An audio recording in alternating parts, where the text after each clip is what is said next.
Radio Pays. Oui, il aura fallu de longs mois aux autorités pour faire quelque chose, on va le dire comme ça, pour le camp de migrants qui s'était installé à Cayenne au niveau de la pointe Buzaré. Plus de 200 personnes y ont vécu selon les chiffres de la préfecture, des personnes venues de Colombie, de Cuba, d'Haïti ou encore de Syrie. L'opération d'évacuation aura duré une dizaine de jours, une opération qui est maintenant terminée. Pour en parler, nous sommes ce matin avec Sophia Derbach, coordinatrice du programme Urgence de l'association Médecins du Monde. Bonjour. Bonjour. Merci d'avoir accepté notre invitation, Sophia Derbach. Avant d'entrer dans les détails, on va commencer peut-être par faire un point sur la situation. Où est-ce qu'on en est actuellement ? Est-ce que les opérations d'évacuation sont vraiment terminées aujourd'hui, ce matin ? Les opérations d'évacuation sont terminées, c'est-à-dire qu'il n'y a plus personne sur la pointe Buzaré. La ville de Cayenne et la CACL sont venues débarrasser la pointe. Par contre, il existe encore des personnes qui ne sont pas hébergées, une quarantaine de personnes, plus les nouvelles personnes qui continuent d'arriver et qui se mettent du coup devant la plateforme d'accueil des demandeurs d'asile gérée par la Croix-Rouge dans le centre de Cayenne. L'opération donc a duré une dizaine de jours, c'est ça ? Vous étiez sur place au moment de cette opération. Est-ce que vous savez un petit peu comment est-ce que ça s'est passé ? Quel regard vous portez sur cette opération ? Oui, on sait comment ça s'est passé. Il y a effectivement eu des manques dans la prise en charge totale des personnes, mais la question c'est plutôt de savoir comment on en est arrivé là, à devoir gérer des crises successives. C'est bien parce que la Guyane ne fait pas partie du schéma d'accueil national et de fait, les demandeurs d'asile ne bénéficient pas de propositions d'hébergement. Puisque l'hébergement d'urgence manque en Guyane d'une façon générale, que ce soit pour les Guyanais ou les personnes en demande d'asile, qui sont des personnes de passage. On n'a que trop peu de place. Donc aujourd'hui, on arrive à des situations effectivement où on doit procéder à des opérations comme ça, avec beaucoup d'opérateurs, du temps investi, du personnel, et voilà où on en est. Le schéma d'accueil national, c'est quoi ? Ça correspond à quoi ? Ça correspond à des dispositifs, la prévision de plusieurs dispositifs, l'anticipation de ces arrivées-là, dispositifs d'accueil, d'hébergement, il y en a plusieurs qui existent en fonction des procédures des personnes. Et sur l'hébergement d'urgence, par exemple, on peut dire que la Guyane est sous-dotée par rapport à la métropole. Donc effectivement, les demandeurs d'asile entrant dans ces personnes-là qui ont besoin d'hébergement d'urgence sur une courte ou une longue durée, ça peut dépendre, ils sont effectivement mis de côté et peuvent être amenés à créer des camps comme on a vu aux Amandiers et maintenant à Buzaré. C'est majoritairement, pour revenir sur Buzaré, majoritairement la Croix-Rouge et le SAMU social qui se sont occupés de mettre en place le dispositif d'hébergement d'urgence. Vous, votre association Médecins du Monde, vous tenez quel rôle ? De quoi est-ce que vous êtes occupé ? Alors, dans l'opération, on a plutôt soutenu la Croix-Rouge et le SAMU social, ainsi que la préfecture, qui nous a à plusieurs reprises demandé de sensibiliser les personnes sur site à l'importance d'aller, en tout cas, à ce à quoi ils s'exposaient en refusant l'hébergement, puisque de toute façon, il était plutôt question de vider la pointe Buzaré et de proposer aux personnes une solution, quelle qu'elle soit. On a eu un rôle de communicant, je dirais, auprès de la population qui était installée, puisqu'on a été assez présent sur le volet médical. Sur la pointe Buzaré, on a conduit 4 opérations des équipes mobiles sanitaires qui sont venues. Donc ça, c'est des médecins, des infirmières, etc., qui proposent des consultations d'urgence pour des personnes qui n'ont pas accès aux soins d'une façon générale, notamment dans la période de pandémie qu'on connaît. Donc on a eu ce rôle-là, on a été identifié à plusieurs reprises comme association très présente sur le camp, bien qu'on n'ait pas forcément participé à l'opération de démantèlement. Donc opération médicale, on va dire, sur le camp de la pointe Buzaré. Et à travers ces opérations que vous avez menées, vous avez essayé de transmettre les informations peut-être pour que cette évacuation se passe le mieux possible ? Oui, tout à fait. On a rassuré les personnes quant à la capacité qu'elles auraient une fois en hébergement à se rendre à leurs rendez-vous médicaux et administratifs, par exemple. On a aussi pu apporter un soutien moral face à la situation qui n'était pas forcément toujours très bien vécue pour des gens qui ont traversé des épreuves compliquées. Il faut quand même savoir que ces demandeurs d'asile sont des gens qui sont de passage, ne sont pas des gens qui ont vocation nécessairement à se maintenir, qui sont dans une situation très régulière, surtout, qui ont le droit de faire cette demande, et qui sont effectivement des gens qui ont été exposés à des situations traumatiques, très souvent. Donc, il a fallu effectivement apporter un soutien moral et expliquer ce qui allait advenir, puisque rien de pire que de ne pas pouvoir se projeter. Oui, parce que, excusez-moi de vous couper, c'est vrai qu'on utilise souvent le mot de fragile ou de précaire pour parler de ces personnes sans forcément savoir véritablement ce qu'il y a derrière. Précaire, fragile, ça veut dire quoi quand on parle de ces personnes qui avaient à la Pointe Buzzaré, mais qui peut y avoir aussi ailleurs, partout en Guyane? Ça veut dire quoi? Ça veut dire que c'est des personnes qui ont peu de ressources financières d'une façon générale. C'est des personnes qui ont peu de repères une fois qu'ils arrivent sur le territoire, que ce soit en métropole ou en Guyane. C'est des personnes qui sont issues de communautés où ils ne parlent pas forcément la langue française, ce qui est aussi une barrière, une difficulté. Mais c'est aussi des personnes qui sont très résilientes, je pense que c'est quelque chose d'important à dire, qui sont en recherche de liens sociaux, qui sont pour la plupart, en tout cas ceux qu'on a pu fréquenter dans le cadre de nos opérations, en recherche d'intégration, je dirais, sur le territoire et d'adaptation surtout à ce qui est attendu d'eux une fois sur le territoire français. Avant d'évacuer le camp, la préfecture, les services de l'État avaient recensé 241 personnes dans le camp. Sur ces 241 personnes, 152, toujours selon la préfecture, devraient bénéficier d'un logement d'urgence. Déjà, et je me doute que ma question va être compliquée, mais est-ce que ces chiffres coïncident avec ce que vous avez vu, ce que vous avez observé, vous, sur le terrain? Alors ça, je ne pourrais pas du tout vous répondre parce que je n'ai pas du tout la suite des chiffres. Par contre, ce que je peux vous dire, c'est qu'il y a effectivement 30 à 40 personnes qui étaient présentes sur le camp, qui ne sont pas des nouveaux arrivants, qui étaient présentes depuis le mois d'octobre ou de novembre, qui n'ont pas été prises en charge. Voilà, et qui ont été présentés comme des nouveaux arrivants, c'est ça? Voilà, une partie a été présentée comme des nouveaux arrivants, pas tous, ce qui est aussi en partie vrai.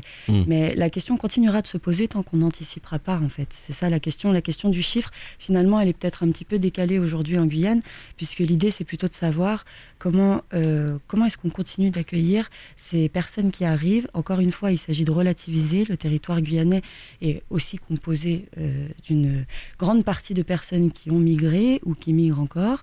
On a en métropole, on ne parle pas d'un camp comme c'est le cas par exemple à La Chapelle, à Paris ou à Calais ou à Grande-Synthe.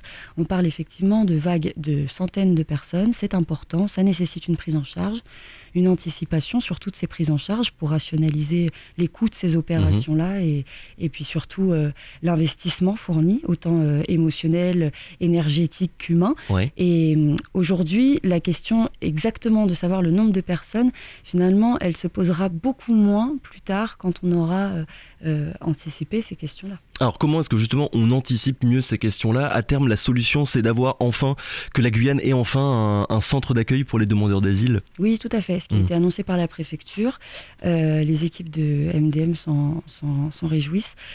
On attend ce schéma-là pour 2021. L'idée, c'est qu'on entre, effectivement, que le décalage avec la métropole se gomme, s'efface un petit peu, pour qu'on puisse entrer dans ce schéma national d'accueil d'asile, duquel la Guyane n'est pas du tout dotée. Donc à la fois un centre d'accueil pour les demandeurs d'asile, des ouvertures de places pour l'hébergement d'urgence. Ça, c'est d'une façon générale. Il s'agit d'accueillir dignement l'humain. C'est quoi la différence entre l'hébergement d'urgence et les CADA, les centres d'accueil pour les demandeurs d'asile? Alors, il s'agit d'une différence de procédure.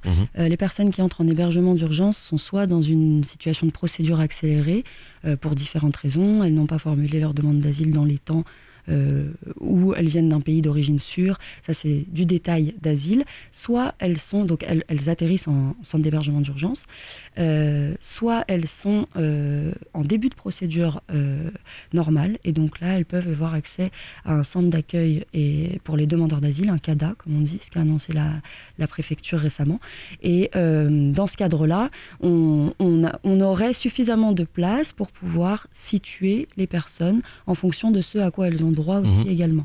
On vous a donné une date pour l'ouverture de ce CADA, 2021, à la fin de l'année, normalement il devrait y en avoir un, ou on en est qu'au tout début et finalement pas beaucoup d'informations? On en est aux prémices. On se réjouit qu'il y ait eu une prise de conscience sur ces questions-là, que ces crises successives aient pu visibiliser la question de l'asile en Guyane.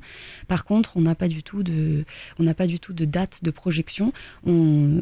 L'association Médecins du Monde appelle à une co-construction avec les différentes collectivités, l'État également. si on peut participer à la création de ce schéma d'accueil avec grand plaisir.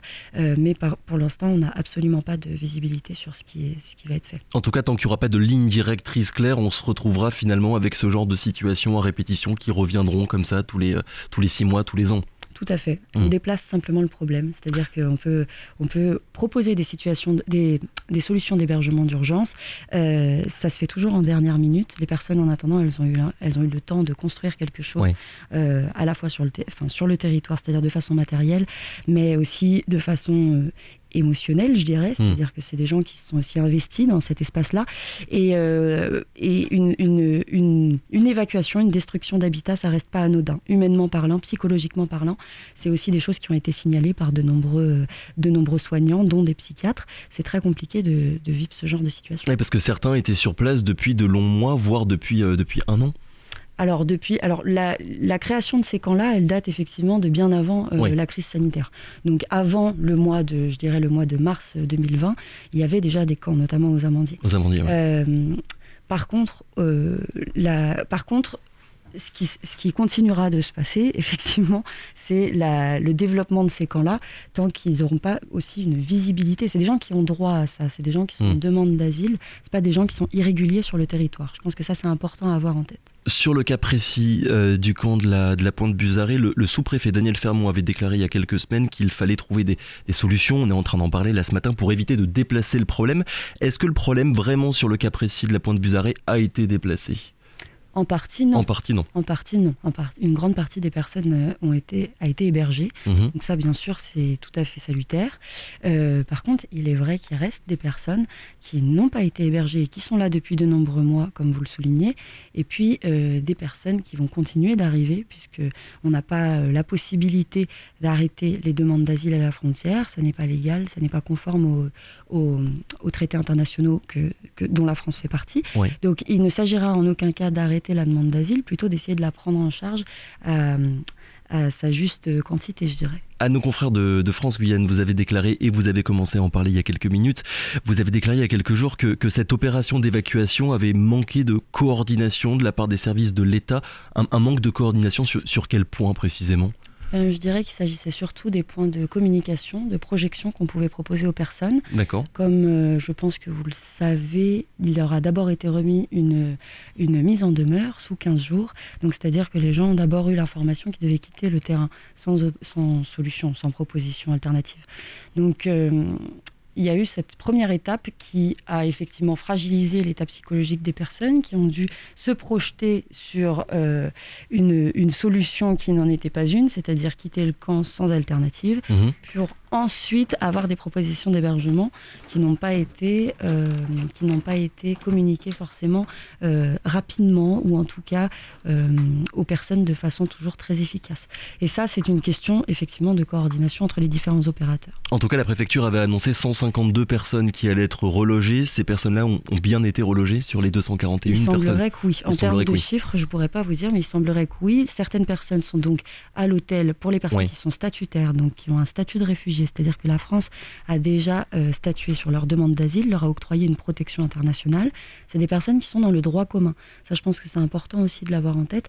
Elles sont comme des Français, elles n'ont simplement pas le droit de vote. Autrement, elles sont exactement dans le même type de dispositif. Pour les autres, les demandeuses d'asile, elles sont dans des centres d'hébergement pour familles ou pour hommes isolés. Et vous, Médecins du Monde, vous allez continuer à suivre ces personnes ? Alors, on va continuer on va avoir une opération sans doute, un travail de passation, je dirais, à faire avec la Croix-Rouge, qui prend en charge ces personnes une fois qu'elles sont hébergées dans leur dispositif, autant sur l'accompagnement social, juridique que médical. Et comme il y a un grand nombre de personnes qu'on a déjà suivies et qui ont effectivement des traitements, etc., l'idée, ça serait qu'il n'y ait pas de rupture de soins. Pour celles qu'on n'a pas perdues dans la nature parce qu'elles n'ont pas été hébergées, bien qu'elles soient rapidement identifiables puisqu'elles sont devant la PADA, on va effectivement, on s'est montré disponible pour proposer un travail de passation. Ouais. On sent, surtout dans la manière de communiquer, un changement de cap, on va dire comme ça, de la part de la préfecture, qui coïncide peut-être avec le changement de préfet.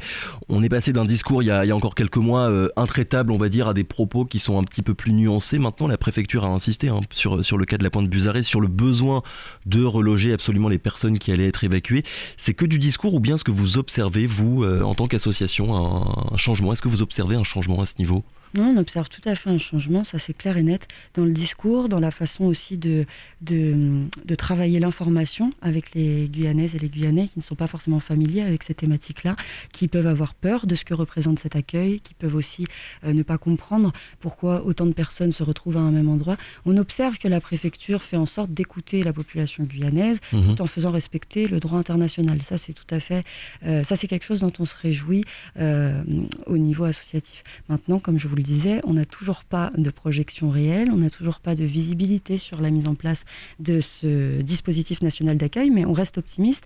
Du travail a été fait, du chemin a été parcouru. Maintenant, il faut continuer à aller de l'avant. Je pense que la préfecture a bien entendu ce message-là aussi, et on a confiance que 2021 soit l'année du changement pour la demande d'asile en Guyane. 7h29, je vais vous poser ma dernière question parce que le temps passe vite. Buzaré, on va dire que c'était emblématique sur le sujet des demandeurs d'asile, des migrants, parce que c'est un camp qu'on voyait, qui était dans le centre-ville de Cayenne.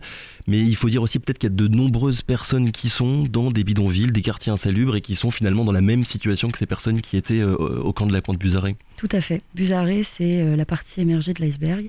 Il existe des personnes de différentes nationalités. Il ne s'agit pas de stigmatiser qui aurait le droit ou non à cet hébergement, qui se retrouve aujourd'hui dans les différents bidonvilles de Cayenne principalement. Oui.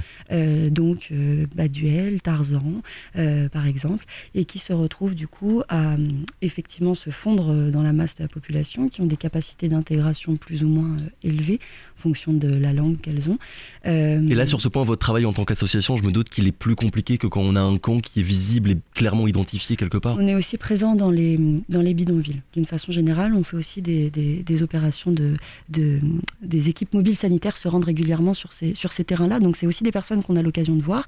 Ouais. Et effectivement, la création de ce schéma d'accueil national résolverait aussi la solution de ces personnes qui sont dans les camps. Sophia Derbach, merci beaucoup. On le rappelle, coordinatrice du programme Urgence de l'association Médecins du Monde, et vous étiez avec nous ce matin pour parler de cette évacuation du camp de la Pointe Buzaré qui est désormais terminée. Merci beaucoup. Radio Pays.